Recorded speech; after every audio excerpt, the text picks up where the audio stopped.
Asia cup के सबसे बड़े मुकाबले में भारत ने एक बेहद ही रोमांचक मुकाबले में किया पाकिस्तान को चारों खाने चित। हार्दिक पांड्या और रविंद्र जडेजा भारतीय टीम के इन दो बड़े ऑलराउंडर खिलाड़ियों ने बनाया आज अपना नाम। एक बड़े और करीबी मुकाबले में भारतीय टीम को मिली एक शानदार जीत, जिसके बाद T20 वर्ल्ड कप में मिली हार का हिसाब भी हो गया है बराबर। तो आइए आपको बताते हैं किस तरह एक सांस रोक देने वाले मुकाबले में भारत को मिली एक जबरदस्त जीत और टीम इंडिया ने दुबई में रचा इतिहास। दुबई इंटरनेशनल स्टेडियम में पाकिस्तान के खिलाफ महामुकाबले में भारतीय टीम के कप्तान रोहित शर्मा ने टॉस जीतकर पहले गेंदबाजी करने का फैसला किया और भारतीय कप्तान का ये फैसला शुरुआती लम्हों में बिल्कुल सही साबित होता हुआ नजर आया। जिस बाबर रिजवान की जोड़ी ने पिछले साल T20 वर्ल्ड कप के दौरान भारतीय गेंदबाजों को विकेट के लिए तरसा दिया था, इस बार कहानी बिल्कुल उल्टी नजर आई। तीसरे ओवर में भारतीय टीम के सबसे अनुभवी गेंदबाज भुवनेश्वर कुमार ने पाकिस्तान के कप्तान बाबर आजम को एक घातक शॉट गेंद पर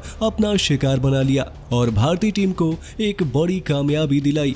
केवल 10 रन बनाकर पाकिस्तानी कप्तान पवेलियन लौट गए और 15 के स्कोर पर पाकिस्तान को पहला झटका लगा। हालांकि उसके बाद रिजवान और फखर के बीच 27 रनों की एक छोटी साझेदारी हुई, पर इससे पहले ये साझेदारी भारत के लिए और खतरा पैदा करती। आवेश खान ने आकर फखर का बड़ा विकेट निकालकर पाकिस्तान को बैकफुट पर ढकेल दिया। पहले 6 ओवर में पाकिस्तान 2 विकेट पर मात्र 43 रन ही बना सकी। हालांकि रिजवान सेट जरूर हो चुके थे, लेकिन बीच के ओवरों में उन्हें काफी धीमी बल्लेबाजी की, जिसके चलते दबाव दूसरे बल्लेबाजों पर बढ़ता चला गया। उधर दूसरे एंड से नए बल्लेबाज इफ्तिखार अहमद ने थोड़ी आक्रामक मानसिकता दिखाकर बाउंड्री लगानी शुरू की। एक बार फिर पाकिस्तान के लिए एक अच्छी साझेदारी पनप रही थी। उनकी टीम 12वें ओवर में 2 विकेट पर 87 रन बना चुकी थी और आखिरी 8 ओवर में उनके पास एक अच्छा स्कोर खड़ा करने का प्लेटफॉर्म सेट हो चुका था। लेकिन तभी भारतीय टीम के स्टार ऑलराउंडर हार्दिक पांड्या के एक स्पेल ने जैसे पूरे मैच का रुख ही पलट दिया। 13वें ओवर में हार्दिक पांड्या ने पहले अच्छी बल्लेबाजी कर रहे इफ्तिखार अहमद को बाहर का रास्ता दिखाकर एक बड़ी कामयाबी हासिल की। इसके बाद अपने अगले ओवर में उन्होंने मोहम्मद रिजवान और खुशदिल शाह को एक के बाद एक पवेलियन भेजकर जैसे पाकिस्तान की कमर ही तोड़ के रख दी। 15वें ओवर तक 100 रनों से पहले ही पाकिस्तान के 5 बल्लेबाज ढेर हो चुके थे। इस दौरान 42 गेंदों पर 43 रनों की धीमी पारी खेलकर रिजवान ने एक अहम समय पर अपना विकेट गंवाकर अपनी टीम को मुश्किलों में डाल दिया।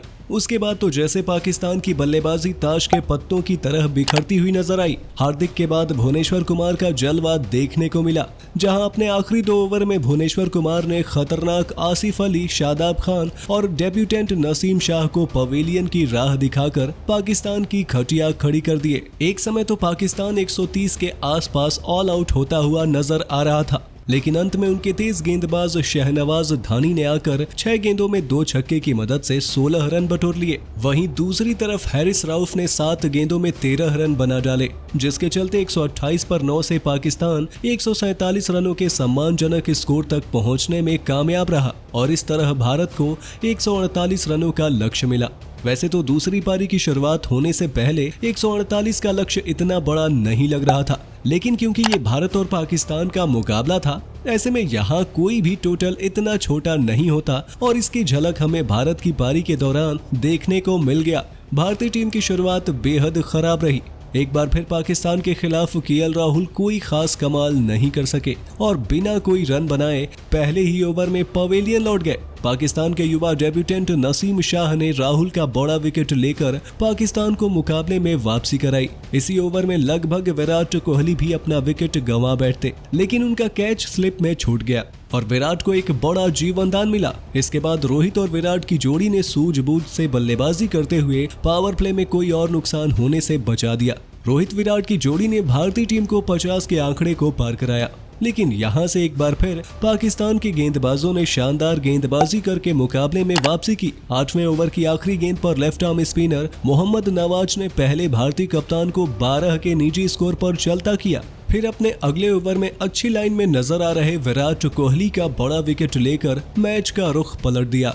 अचानक से 9.1 ओवर में 53 के स्कोर पर भारतीय टीम 3 विकेट गंवाकर संघर्ष करने लगी। यहां से पारी संभालने की जिम्मेदारी 4 नंबर पर प्रमोट किए गए रविंद्र जडेजा और युवा सूर्य कुमार यादव के कंधों पर थी। दोनों बल्लेबाजों ने अगले 5 ओवर में 36 रनों की साझेदारी जरूर की, पर जैसे ही दोनों बल्लेबाज सेट हुए, सूर्य कुमार यादव 18 रनों की पारी खेलकर अपना विकेट गंवा बैठे, जिसके बाद 89 के स्कोर पर भारत को चौथा झटका लगा और अब यहां से मैच बिल्कुल ही नाजुक मोड़ पर पहुंच गया था। आखिरी 6 ओवर में भारत को जीतने के लिए 59 रनों की दरकार थी और यहां से सारी जिम्मेदारी जडेजा और हार्दिक पांड्या के ऊपर आ चुका था। जिस तरह के मुकाबले की उम्मीद भारत और पाकिस्तान के मुकाबले से लगाई जाती है, बिल्कुल वैसा ही रोमांच इस मुकाबले में भी बन चुका था, क्योंकि यहां से मुकाबला किसी भी तरफ झुक सकता था। लेकिन दोस्तों, जडेजा और हार्दिक पांड्या तो आज कुछ और ही ठान कर आए थे। 4 नंबर पर प्रमोशन मिलने के बाद जडेजा ने बताया कि क्यों टीम उन पर इतना भरोसा दिखाती है, तो वहीं गेंद से कमाल दिखाने के बाद हार्दिक ने बल्ले से भी अपनी यूटिलिटी साबित की। भारत के इन 2 स्टार ऑलराउंडरों ने यहां से एक ऐसी साझेदारी निभाई जिसके बाद मुकाबला बिल्कुल भारत की तरफ मुड़ गया। हार्दिक और जडेजा के बीच 52 रनों की साझेदारी हुई, जिसके बाद मैच एकदम से एक तरफा होता हुआ नजर आया। लेकिन एक बार फिर मुकाबले में एक छोटा सा ट्विस्ट आया। जब आखिरी ओवर में 7 रन चाहिए थे, तब left arm spinner Mohammad Nawaz की पहली गेंद पर रविंद्र जडेजा एक बड़ा शॉट मारकर मुकाबला खत्म करने के प्रयास में आउट हो गए। हालांकि उनकी 29 गेंदों में 35 रनों की पारी ने भारत को जीत की दहलीज तक पहुंचा दिया। फिर जो काम जडेजा अधूरा छोड़ गए थे, उसे हार्दिक ने पूरा कर दिया। नवाज की चौथी गेंद पर एक शानदार छक्का लगाकर हार्दिक हार्ड हिटिंग पांड्या ने 17 गेंदों में 33 रनों की मैच विनिंग पारी खेलकर भारत को जीत दिलाकर अपने नाम एक नया इतिहास लिखा और बताया कि आज के समय में गेंद और बल्ले से उनसे बड़ा मैच विनर भारतीय टीम में दूसरा कोई और मौजूद नहीं है। भारत ने एक सांस रोक देने वाले मुकाबले को 2 गेंद बाकी रहते 5 विकेट से अपने नाम किया और पिछले T20 वर्ल्ड कप में मिली हार का हिसाब भी सूद समेत चुकता कर लिया। तो दोस्तों, आप भारत की धमाकेदार जीत को 10 में से कितने अंक देना चाहेंगे?